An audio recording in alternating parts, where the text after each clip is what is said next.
Hello, everybody, and welcome back to Bill and Battle MTG. My name is Austin, and I am joined by Colton for podcast 3, where we are doing a tier list on all of the Crimson Vow commanders. So, yeah, let's get into it. But before we start, please take a moment to subscribe to Bill and Battle MTG. We just hit 362 subscribers, and it'd really help my small channel out a lot. All right, let's get into it.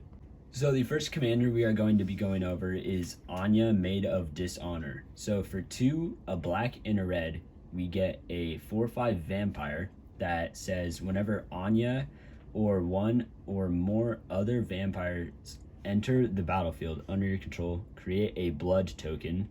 This ability only triggers once each turn. So in case you don't know, a blood token is an artifact with pay 1, tap it, discard a card, sacrifice this artifact to draw a card, so you pay 1 to loot.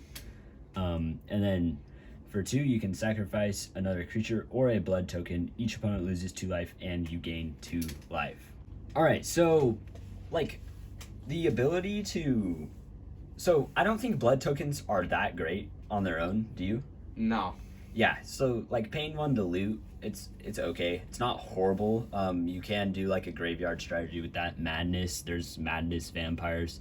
So that would be kind of good, but the ability to use them for something else than just to loot, so paying 2, sacrificing a blood token, and each opponent loses 2 life and you gain 2 life, that could definitely rack up like throughout the game for sure. And there's a ton of vampires in this set that make like mass amounts of blood tokens, so you could definitely be doing this easily 4 times a turn if you had the mana.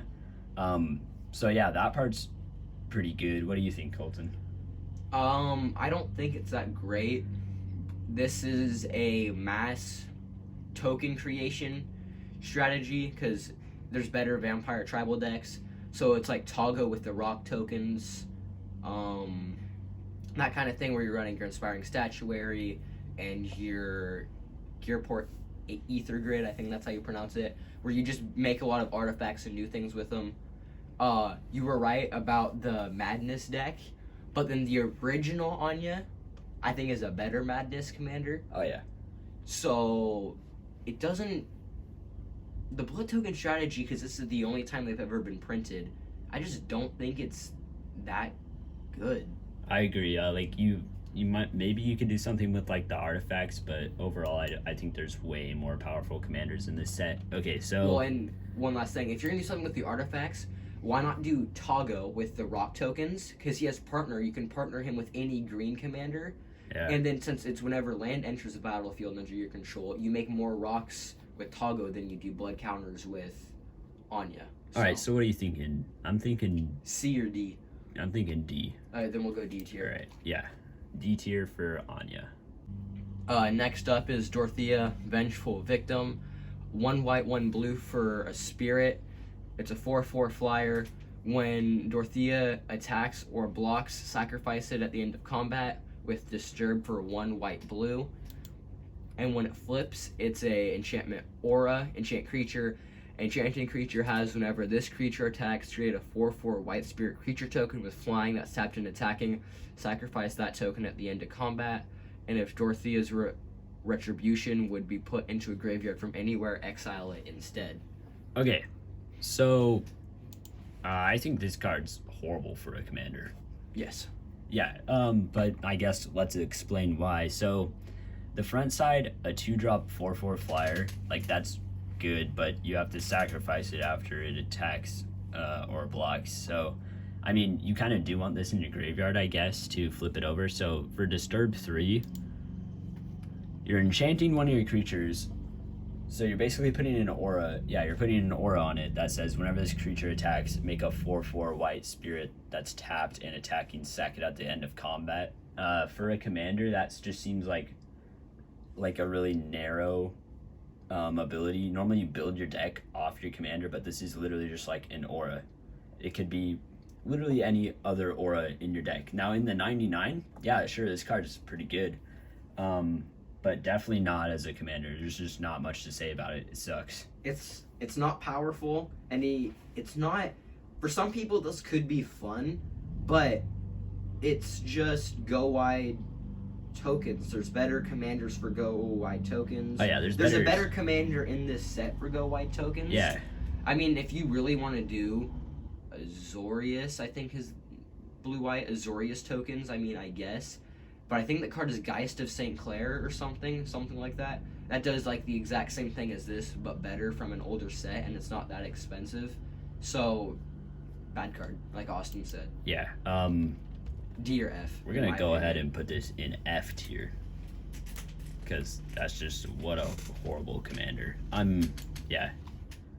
All right, the next commander on this list is Edgar Charmed Groom. So for 2, a white and a black, you get a legendary vampire noble 4/4. Other vampires you control get +1/+1. And when Edgar Charmed Groom dies, return it to the battlefield transformed under its owner's control. All right, let's see what the back is. It's a legendary artifact. At the beginning of your upkeep, create a 1/1 white and black vampire creature token with lifelink, and put a bloodline counter on Edgar Markov's coffin. Then, if there are 3 or more bloodline counters on it, remove those counters and transform it. Alright, so after like 3 turns of having this on your upkeep, it'll transform back into Edgar. So, I think like the design of this card is to get this to transform over, right? You make 3 1/1s with lifelink, and then it's going to transform back, and now they're 2/2s with lifelink. I do not like this card. It's so trash. I know. It's so bad. Like, it's just a vampire anthem. Like, the +1/+1. That's the only reason why I could see this being good. I mean, you play it, let's say you have no ramp, right? Yeah. And you hit a land on every turn. So you get it out on turn 4, and you don't have a sack outlet, and it's a 4/4, so it's kind of hard to kill. Yeah, right? What a complete fail of a vampire commander, because it's not even red either, and all the cool vampires that we're seeing from this set have red in them mostly. Well, so it's a 4/4. Let's say you kill it on turn. Let's say that somehow someone has like a 6/6. Someone has Muldrotha the Gravetide and they ramped, right? You attack into Muldrotha and they kill it, even though they probably wouldn't because it's just 4 damage. Mm-hmm. You get it to flip, and the backside, in my opinion, is worse than the front side. Yeah, definitely I think the backside is worse. It's just, this card sucks. I do not like it. What about you? It's just so inefficient. You only get 3 tokens, so if it dies on turn 5, you don't get Edgar back until turn 8. Yeah. And you can't, because you want the anthem to finish the game, right? Uh-huh. Well, if it's flipped, you can't control when you swing for the win. Yeah, I agree. If you need the extra buff, but it only has 1 bloodline counter on it, you have to wait 2 turns, and if everyone can see it coming, they can either remove your board or remove you before it flips and you lose. Just seems like it's not powerful enough, especially the flip side. I would love to see this flip side. Like, I think if the front side just stayed how it was and this side was just like OP, that would be awesome. Yeah. But it's not. And also they missed out on red, which is one of the main vampire colors. So D or F? I'm thinking F. I definitely think this vampire commander is better. Anya? I think we might want to move this one to C. Move it to C? All right. Just like based on what we're seeing right now. Well, and also one last thing with Edgar is there are other vampire commanders in the same exact colors that do what he does, but just flat out better. Yeah, agreed. Alright, next we have Geralt, Visionary Stitcher, 2 and a blue for a 1/4 legendary creature human wizard. Zombies you control have flying. A blue tap, sacrifice another non-token creature. Create an XX blue, not black, blue zombie creature token where X is the sacrifice creature's toughness. Okay, so I think the part that you're really focusing on right here is the zombies that fly. There's a lot of ways to just make a bunch of zombies, but like again, the same thing as Edgar, they missed out on the main zombie color, or it's like 50-50 I think, but like black. I feel like black, that's why I'm surprised it says blue zombie creature token, is because every other zombie token creator says black zombie creature token, I'm pretty sure. or all the ones that see play. Yeah, and like a ton of the good zombie cards that you want in a zombie deck are black. So that's just like a complete fail on the color. I have no clue why they would do that. But you still could make a zombie deck on this, and you still could just swing in for massive flying damage. I mean, this is a pretty cheap commander, so that's nice if it gets removed at any point. The ability to pay a blue, sacrifice another non-token creature, and make an XX blue zombie where X was the toughness, so you could just have like walls, I guess, or something like that. I mean, I would say go Aristocrats, Zulaport, Cutthroat, Blood Artist, but you can't because it's mono blue. Yeah, a lot of those good sacrifice like cards. All the good black. sacrifice payoffs are black. Yeah. Yeah, so this is a in the 99 of Willet the Rock Cleaver. Yeah, I think this is more of like you put this in a zombie commander deck, not have it as your commander. It could do things with the massive flyers, but there's better like flyer commanders. So. Yeah, and if you want to do a wall deck, do Arcades the Strategist. That's a better wall deck than this. Definitely. All right, so what are you thinking? Like D, C, or F? He's not above C. D. I think he's better All right, than then these put him guys. in D. Actually, I don't know if he's better than Edric. Oh, I can't even. Sorry. All right, now they can see it. Okay, I guess that's the question. Is he better than Edgar and? Edgar's better than this guy, so we'll move him right there. Nah, it's fine how it is. Next up, we have Grolnok the Omnivore. 2 green-blue for 3/3 frog.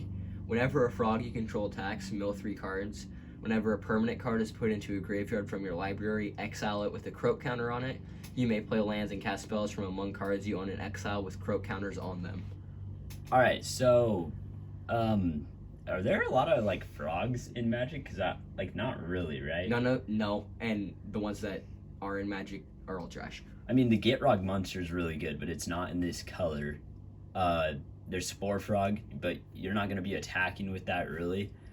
I mean, there is, like, one big frog that came out last set, but that's about it. So there's a few frogs I you mean, can you put have in the deck, I changelings, guess. you can mask with Nexus. Yeah, but I don't really think, like, the frogs parts really matters. No, this is, in my opinion, this is a Muldrotha-style deck. You self-mill, Yeah. and you play cards from exile with croak counters. So it's kind of just, like, a nice ability to have on there. You know, maybe even, like, slap some equipment in your deck and put it on the commander, because then you can attack with him and mill 3 every turn. That seems like a good idea to me. This is a combo commander. Yeah, definitely. Okay, so whenever a permanent card is put into the graveyard from your library, exile it with a croak counter, and then you may play land cards and cast spells from among those. So whenever you mill a card from your library, which there's a ton of ways to do that, like, there's just a ton. Especially in blue. Yeah, especially in blue, so perfect colors, unlike all the other commanders we've went over. I like this card a lot, for sure. What are some combos with this? Well, I actually got this combo for the command zone. This is if you don't really have a budget like we do, you go no basic lands and Hermit Druid with Thassa's Oracle, Laboratory Maniac, anything like that. Hermit Druid is, I think, 1 green, maybe 1 in a green, for a 1/1 elf with tap, mill cards from the top of your library until you hit a basic land. So you play him next turn, you tap him, you mill your whole library, they all get croak counters, and then you pay 2 blue, you play Thassa's Oracle, you win on turn 5. Here's the real question, though. Is it better than Muldrotha? Because, like, you have Muldrotha, and Muldrotha is 2 more. It's 1 more color, but that's kind of nice, you know? I don't know. I think it kind of just depends. I feel like this is more combo than Muldrotha. Muldrotha is, because it has black, I feel like Muldrotha is more of a control commander. Yeah, I agree. This is... Combo potential's real on here. Yeah, Muldrotha can combo, but this I feel like is heavier combo. It's in Simic. You draw a whole bunch of cards. You ramp out. Is it... I think it's close. I think Muldrotha and Grolnark on a tier list are on the same tier. Yeah. But like on a rank like 1 through 10, I don't know like where if I would rank Muldrotha or Goldenlock higher. All right, so going to the tier list then. Let's see. I'm saying A or S. yeah, A or S. We can always move it later, but we'll put it in S for now. It's powerful for sure. Oh wait, if I'm correct about reading the card, what you can do is you can play something from exile with a croak counter, and this is probably super obvious, but I didn't realize it till now.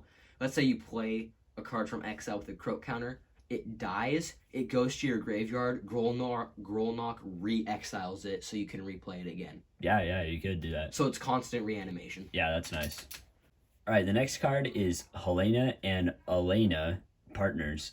For 2 red and green, you get a 2/3 human ranger, first strike reach. At the beginning of combat on your turn, put X +1/+1 counters on another target creature you control, where X is Elena's power. That creature gains haste until end of turn. Okay, so basically the goal of this deck is just to get Helena huge, and then just put just keep putting counters on all your creatures and make them massive. Do you think that's what you do? Yeah, I mean it's a Xenagos style deck. Too bad it doesn't have trample. It might. Well, this might be better than Xenagos because Xenagos gives counters until end of turn. This keeps the counters. Yeah, for sure. But this is also a deck that can pull you in too many different directions. You want to make your commander big. You want to have maybe a bit of a go wide strategy. You want a little bit of this, a little bit of that. If you go crazy, your deck will become unfocused and won't be as powerful. Yeah, it is a good card. I do think it could be extremely good. Like the Hydra's growth potential on this card. Throw Hydra's growth on it, and then all your creatures also get Hydra's growth pretty much. Oh yeah, that's really good. You definitely got to protect it though. So, but there's tons of ways to do that. Swiftfoot boots, lightning greaves. Yeah. And then you can also keep attacking with this as first strike. That's cool. And then reach.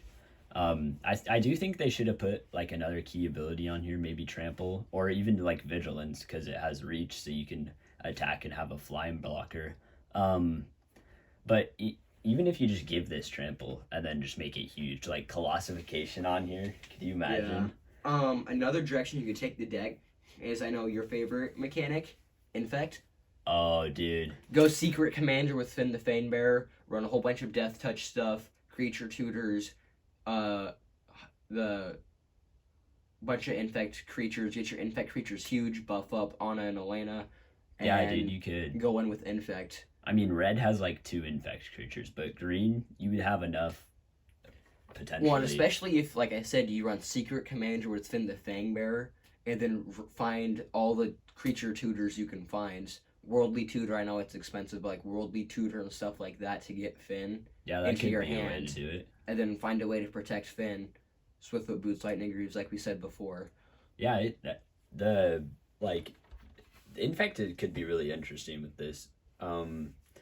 There's this card called Spine Biter that's basically like unblockable infecting green. So you could just give it, up to power 10 and then you just win, basically. But yeah, tier list ranking is, I say C or B. It's not. Let's put it in B. B? Because it seems fun too to play. Like that'd be a fun deck to play, I think. Yeah. Yeah. Next up is Talia, Guardian of Trabin? I don't know. It's a 1 and a white for a human soldier, 2/1 first strike. Non-creature spells cost 1 more to cast. Okay, so I guess this is like a creature deck, maybe? It has to be, right? I mean, it's a stacks deck. Like, this is a mono white stacks creature strategy deck. Yeah, but then all your stacks cost 1 more, so is it a stacks deck? Well, I mean, because most of those are like enchantment based, right? You're right. Yeah. I don't. This feels like an in the 99. This is like a Winota. Yeah, I definitely think it is an into 99. Maybe they just made it legendary because in standard you could have like 4 of these. Probably. Yeah, that's probably why it's legendary. It does have first strike again for standard purposes. I think. But like, you can't go Voltron with it because your equipment costs 1 more. Yeah, so I don't think this is a good commander at all. You can make a commander deck off of it. But like, why But though? it has to be creature-based stacks. And there's so much better like commanders for that type of deck, I guess, if you want to build that. So let's just go to the tier list. There's not much to talk about. It sucks. F or D? F. Now that zombie commander is better than it for sure.